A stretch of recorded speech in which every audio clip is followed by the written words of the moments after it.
Hello and welcome to the North Coast Journal Preview, where we take a look at the stories being followed in the upcoming edition of the North Coast Journal. I'm your host, Dave Frank, and I'm joined by North Coast Journal's news editor, Thad Greenson, and arts and features editor, Jennifer Famigo Cahill. Welcome, guys. Hey, Dave. Thanks for having us. Hi. This is great. Well, we are still surviving. I think this is week 6 or week 8 or so of our current situation. Time doesn't matter, David. Yeah.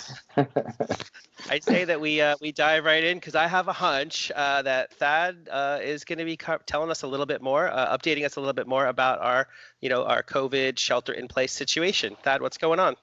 Yeah, so there was a small ray of sunshine that came out Monday, and the governor announced he was going to be easing statewide shelter-in-place restrictions gradually, very, very gradually, but starting Friday. And so as we sit here on Wednesday, a lot is kind of unknown about exactly what that's going to look like because the state has not released its guidelines. Those are expected tomorrow. But the short of it is that retail establishments who can present a plan of how they're going to operate safely to the county will be allowed to operate, or we expect to be allowed to open on Friday for curbside pickup only. And so this will be places that have, a way to order online or order by phone for customers, and then have protocols set up to safely, take compensation, give goods, and exchange them, and then to keep all their employees safe and socially distanced while operating. So this is a plan. You said tentatively we are expecting this to be released by the governor's office tomorrow-ish for implementation Friday. What else can you tell us about our county's local plan to adapt to these new standards for opening up? Yeah, so the county is basically asking businesses to put retail businesses right now to put together their plans for making this next step. And they say they don't know exactly what the state guidelines are going to be, but they're going to be, maintaining social distancing, opportunities for hand washing and hand sanitizing, disinfecting all surfaces, and then some system in place for monitoring employees for any signs of illness. And so those are really the criteria that the county wants to see in these plans. But they're hoping that, as soon as the state gets the stuff out, they will push it out through the Joint Information Center to all local businesses. And then businesses can submit their plans to the county for the county to kind of sign off. And so that's the first stage. It's just limited to retail at this point. There is some hope that as stage 2 moves a little bit further on, statewide, that Humboldt County would be able to would be in a position to further ease restrictions and maybe start opening up, for example, some office spaces for in-office uses and stuff like that. Oh wow! So this is a pretty big development. This is momentum towards a little incremental move towards normalcy. Yes. Yeah, definitely momentum, incremental. And the next step will be determined by the county-wide readiness, or that's what local officials hope. And so that they're going to need to prove to the state, and kind of there's this process for certifying a county plan.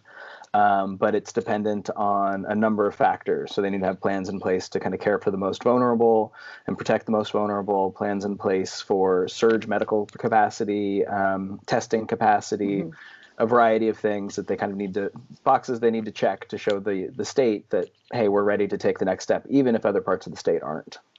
So I did hear in one of the more recent community health officer meetings, town halls, where Dr. Frankovich mentioned kind of we're moving forward on these criteria. But what can you give us an update a little bit on testing, which seems to be one of the critical components of moving forward?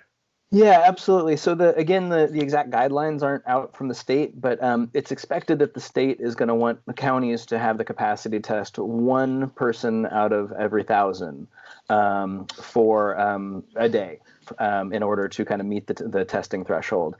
And currently we're not doing that. In Humboldt County, we've never done that. The most we've ever tested was 134 people in a day, which was a handful of days ago. Testing capacity is certainly ramping up. The state actually opened that mobile testing facility at Redwood Acres, which is now welcoming anybody who wants to kind of register to go in there and get tested to see if they have COVID, whether or not they have symptoms. They're scheduling those visits, and they are working up to a capacity of 132 tests a day. So there is belief that, for Humboldt County, 1 out of 1,000 people is about 135 people a day, and there's some reason to believe we're getting there. But we're certainly not there today. I think over the last 2 weeks, we've averaged about 65 tests a day. So there's two sort of broad categories of testing. One is if you currently are testing positive for the viral load, and the other is if you have antibodies. So this is not going to test if someone had it in the past. This is to test if they currently have it. Right. The antibody test has its shortcomings in terms of figuring out. You're not like, don't put on a superhero cape because you have some antibodies. Yeah, Dr. Frankovich has been really careful in warning people to, how to view that serology or antibody test, which is now being offered in a local clinic. And she's basically cautioned that, like Jen was saying, we don't know enough about this virus to say that if you've had it once, you can't get it again, that there's some level of immunity, or even if there is, like how long that lasts. So she's saying, from a public health perspective, there's value in knowing how much of the community has been exposed. But from like an individual perspective of like, is it safe for me to go out to work or to lick a doorknob? This test really does nothing to help you to make those determinations. So don't lick a doorknob. And if you're going out to work, wear a mask and, practice social distancing. So just to be clear, we all have to give things up, Yeah, right. Like doorknobs. But just to be clear, that you were referring to that antibody test, which is not sort of what the focus of the set of testing guidelines that are part of the county plan. You were describing the other test. That we have. Yeah. From a county health perspective, the antibody test is interesting, but it's really not a useful tool for kind of tracking spread of the virus and trying to figure out how to protect people from getting sick. I'm sure we'll talk about that on another day, but just for now, we're talking about this, like, do you have it or not? And so one last thing here on that, just as a follow-up. So you said people now can call and make an appointment. Who did you say that they would call? Who is administering these tests?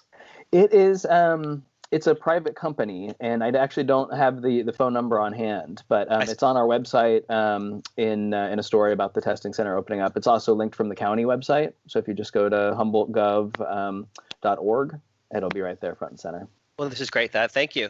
Now let's to reiterate, the test is free of charge, whether or not you have insurance. So if you feel like getting tested, money shouldn't be a barrier. Fantastic. That's even better news. How about you, Jennifer? Let's take a pivot over to you. And what are you covering this week?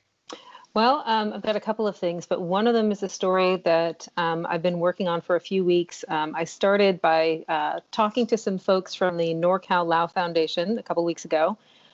They were looking at grant money coming down from the Humboldt Area Foundation. There's a COVID relief fund that Humboldt Area Foundation and Wild Rivers Foundation came together and put together for all different groups. I want to say there were like a dozen different recipients, but one of them was the NorCal Lao Foundation. And that foundation actually grew out of a local dance troupe. So a bunch of families wanted to have their daughters learn traditional Lao dance. And so they made this nonprofit, and it was great. They did lots of cultural events, and then they were like, there's other stuff we need to be doing. And so they expanded it and made it the NorCal Lao Foundation. And it is a nonprofit that is geared toward sharing and preserving Lao culture on the North Coast. So excellent. They extend out of Humboldt County, but mainly it's in Humboldt. So at some point, Padavang, who is a local Hmong woman and a very active community member, she got wind that there was this money from Humboldt Area Foundation. And a chunk of it was also going to the Hmong Community Center in Crescent City. And, somebody got in touch with her and said, hey, could this money be applied in Humboldt? And she was like, yes, it can. And she got in touch with a couple of old college pals, Thavasak Sifanthong, and who goes by Lucky. Lucky and Ampha Manarint are respectively the vice president and president of the NorCal Lao Foundation. And because they're a nonprofit, they were able to receive that money. And then they immediately set onto the logistics of how can we help local families with this cash? And they decided that, for one thing, first aid kits, food, you might think to yourself, well, and school supplies and things. Well, there are already, structures in place like Food for People or, other places where families can get aid. But when it comes to Lao and Hmong populations, which are separate populations, that, as the people I spoke to mentioned, don't always work together. They are distinct cultures, distinct populations. And this is the first time for this generation that they recall coming together as a group to help each other's communities. But, they don't necessarily reach out and get the help offered in the general community. For one thing, there are language barriers. There are also cultural barriers. Not only is it an issue of not knowing how to get resources, not being regularly in touch with, local media, local organizations. They're not necessarily going to search out the Department of Health and Human Services for information or aid, but also different needs. Imagine if, somebody said, okay, you know what, I'll give you food to get through this difficult time, but it was food that is not part of your normal diet. If it's all a bunch of stuff that doesn't agree with you, you don't know how to cook. I'm guessing if you handed your average white family the ingredients that the Lao and Hmong families would use for a month, they might be like, I don't know what to do with it. So, and it's really important, especially for elders who are, first of all, not necessarily ready to make a change in their diet, but also not necessarily, going to be healthy and comfortable on a bunch of cheese or, a bunch of wheat pasta. That's not necessarily something that, if you've got, Asian American people in your life, what's up with the lactose intolerance? But so there's a lot of staples and different needs, as well as information. They shared a lot of information about COVID-19 and about local shelter in place, rules about masks and things like that they might not be getting, even if they're getting information sources from Lao or Hmong language media. They wouldn't necessarily have information from Humboldt County.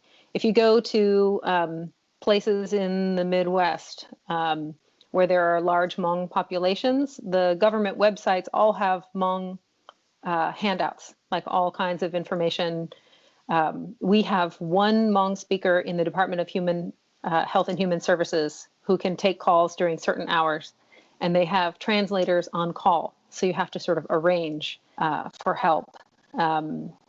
And those are two communities that, we have a pretty healthy number of in Humboldt County. And if you're not familiar with those communities, while they often are lumped in with other Asian Americans, and the assumption is that they have money, they have infrastructure, they have, deep roots in the country, many of them immigrated in the 70s and 80s. There aren't a ton of college graduates. They tend to be lower income. And, this is exactly some populations that need help.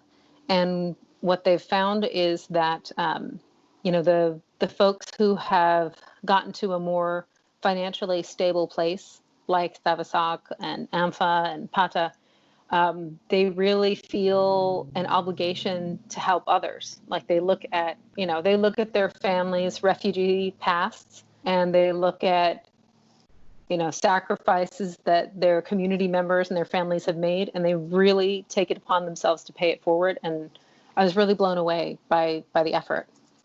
So this is great. So these two organizations that might have not worked together in the past, they've identified common cause here, which is kind of filling in vulnerable gaps in the community. And they also found a source, of funding, Humboldt Area Foundation. Any other insights that you want to make about the success of their efforts so far? Just that it was really, really needed, and they're looking to do more. They ran out in, I want to say, like an hour and change. There were a handful of families that they didn't have stuff for, that they had to arrange for future. But they're looking to do more, and they're looking to reach out to other communities like Pacific Islanders and other people who might not have access to the same kinds of infrastructure that other communities do. Well, this is great. I'm going to check it out because I think I'd like to learn more about their efforts and maybe reach out to them at some point and hopefully help them in this cause. So is there anything else that you'd like to tell us that you've covered about this week before we wrap up? Well, if you are looking for a dark, grim, but funny read, hopefully, I have a satirical piece this week in the voice of the cat. The cat is a recurring character who says terrible, selfish things. And in this case, I feel like the cat is relating to other cats in the world in that it's titled "The Cat Would Like You to Return to Work." And oh, geez. I imagine that there are many pets that are 100% done with all of us who are home. Maybe dogs are fine. Are dogs fine? Dogs are happy. My dogs are confused but happy. I've heard dogs sighing about their naps being sort of interrupted, kind of like cats do, but cats just make a face or move. Dogs just kind of make you feel guilty. Yeah, the cats want us out of the house. They want us feeding them, and then, whatever happens to us is up to fate, I think. So I imagine this is sort of a clever sort of alter ego kind of perspective, satirical. I don't know what you're talking about. Okay. Well, I'll reserve that until after I get a chance to check it out, and then we'll talk. Well, thank you guys very much. We always come to the end so quickly. This is Parting is Such Sweet Sorrow. That'll just about do it for us this week. North Coast Journal is available online, and I actually had one delivered to the front door. I don't know who dropped it off, but you guys are still printing, so that's kind of cool. Yep. Yeah. Nice. We're still in business. Yeah. I didn't. Well, I thought maybe the online was getting the majority of the attention, but yeah, there's still print versions out there. So anybody who can pick one up, stay informed, stay entertained, stay safe. Thanks, guys. Till next time. Take care. All right. Thank you.